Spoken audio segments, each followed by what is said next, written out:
and has his eyes set on a career in the medical field. He is part of HOSA, Science Olympiad, DECA, and is helping to create an environmental student association and Middle Eastern student association at his school. In his free time, he likes staying up in the world, going out with friends, and watching behind-the-scenes movies on old movies. Give it up for George. Anyway, right?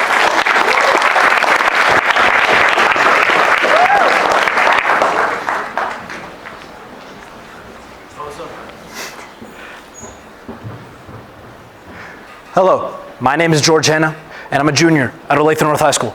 My presentation is Radicalization in Your Pocket. But first, I want you to picture this.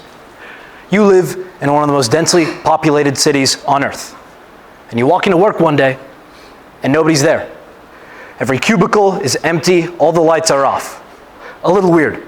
So you go to check your phone, you try to text your coworkers, you try to check any form of social media, nothing goes through. There's no signal. Even weirder. So you look out your window, you look down at the street, and you see parade on parade of people marching through, holding the flag of your country, young and old, Christian and Muslim in a largely religiously divided country, united together under one cause. What you would be witnessing is the Egyptian Revolution of 2011, one of the first major instances of people using technology to create large societal and political changes. In this case, overthrowing an entire government. Now, I will be using this as an example to talk about how technology has affected the ways that we and many people across the world have instilled societal and political changes. Now first, when it comes to technology regarding these issues, one of the reasons this is so important to me is because my family lived through it. As you can see, these photos were taken by Femi Toma, my mother, in the audience right here. And as you can see, there is me at about 2 years old, being held by my father on the left, my grandfather on the right. Now, when it comes to technology regarding these issues, let's talk about the negatives. And I'm sure the first thing that comes to mind is misinformation. By show of hands, how many of you have heard this adage before? Don't believe everything you read on the internet. I see basically every hand up right now. But I want you to ask yourself, when was the last time you really took that? You really went out of your way to fact check something you learned online. Think about the pure amount of volume of information that you see on your phone and how often you're actually stopping to learn about it. The truth is, you're probably not doing that. And this is really important because the internet can deceive you in many different ways. I'd like to draw your attention to this Instagram post right here about this very TED Talk. Now, I was asked to submit a normal, formal photo of myself. And to the average audience, you would be none the wiser. But the internet can lie to you. It can skew things from your view. It can deceive you. It can crop things out of your sight. Because this was not a normal photo. There's actually a man sitting right next to me. The one and only St. Nicholas. However, my connection with the big man up north isn't the real crux of the issue. The real issue is that I was able to deceive you all.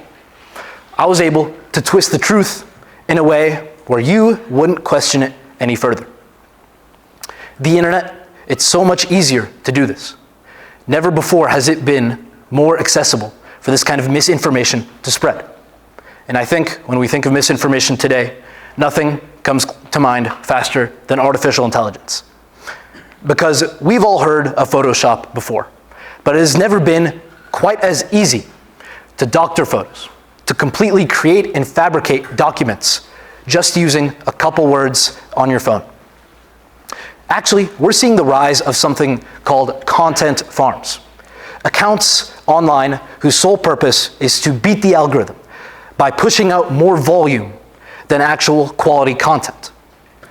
We see this rise with AI.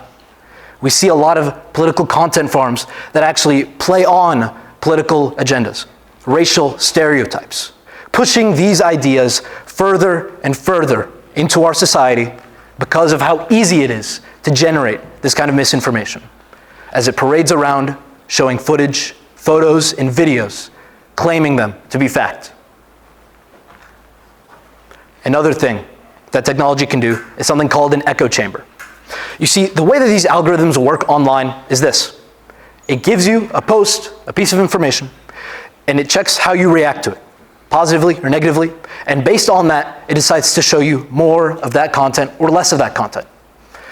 What we see is that once you get shown something that, let's say, supports claim A, and you agree, send a like, maybe you repost it, whatever, you move on, what's more likely to happen is that the next posts you're going to see are going to continue showing you things that support claim A and don't show you claim B. And this continues to happen over and over again until your algorithm builds this echo chamber of sorts, where you're only hearing your own beliefs, your own ideologies bounce back at you. This has many negative effects when it comes to politics and society as a whole. It leads to straw manning. When you don't hear the opposition, when you don't hear that other side, you're willing to believe just about anything when it comes to them. It also leads to radicalization, seeing more and more of the points that you already believe in online. It doesn't just cement your belief in that, but it actually pushes you further and further along that route, making you believe things you may have never believed had it not been for this algorithm. I believe because of this, we see such a large political and societal divide today. We see people not only believe in different political ideologies, but arguably different objective truths.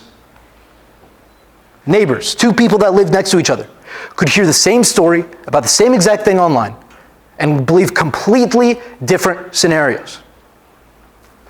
Because of that, I think it's important that we understand the negative impacts that this technology can have on us, not just for our own personal benefit, but for the benefit of our country and the world as a whole.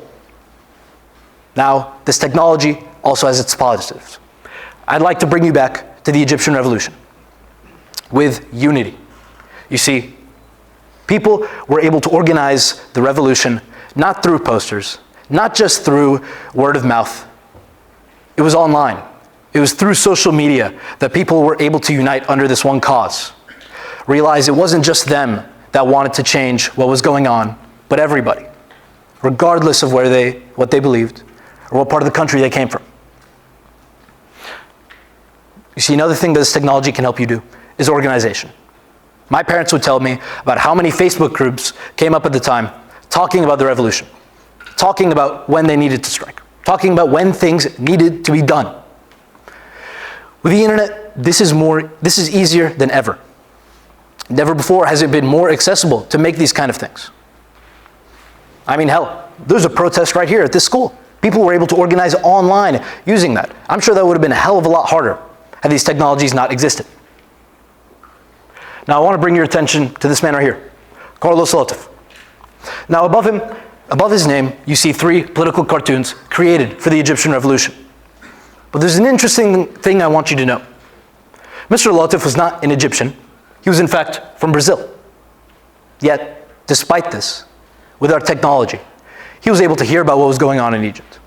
He was able to contribute in his own way.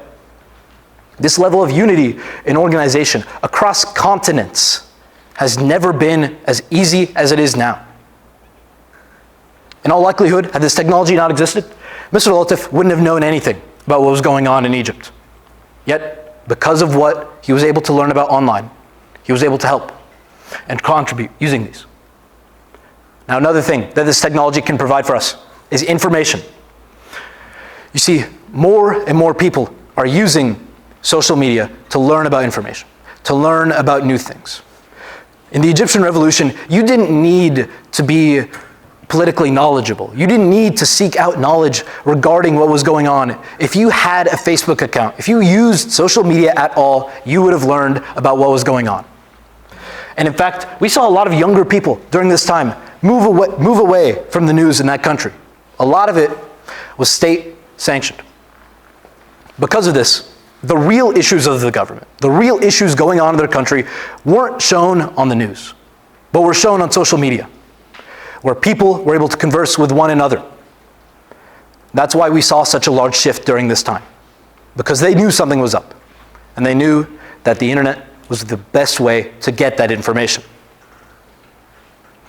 I'd like to draw your attention to another man on screen right here, Khalid Mohammed Said. This man was brutally killed by Egyptian police right before the revolution. People consider him a martyr of sorts. Now, his story was spread online like wildfire. Not a single news station covered it.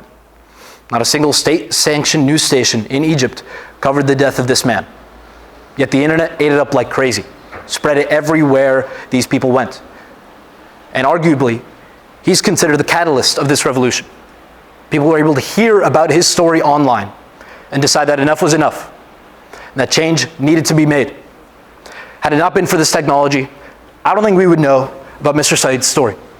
I don't think we would know about what happened to him. I think it would have been swept under the rug, like many other things in that nation during that time.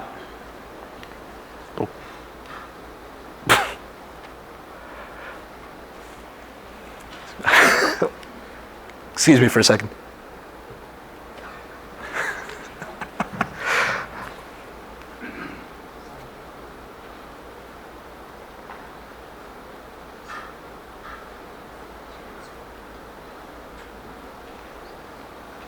Apologies about that. Technical difficulties. In conclusion, I want you to remember this. This technology has the power to unite an entire country under one cause, under one mission. Yet, this technology also has the ability to divide you, to lie to you even. And because of that, I want you all to remain careful. I want you to verify the things you read online. And not only that, but question your own beliefs. Question where they come from.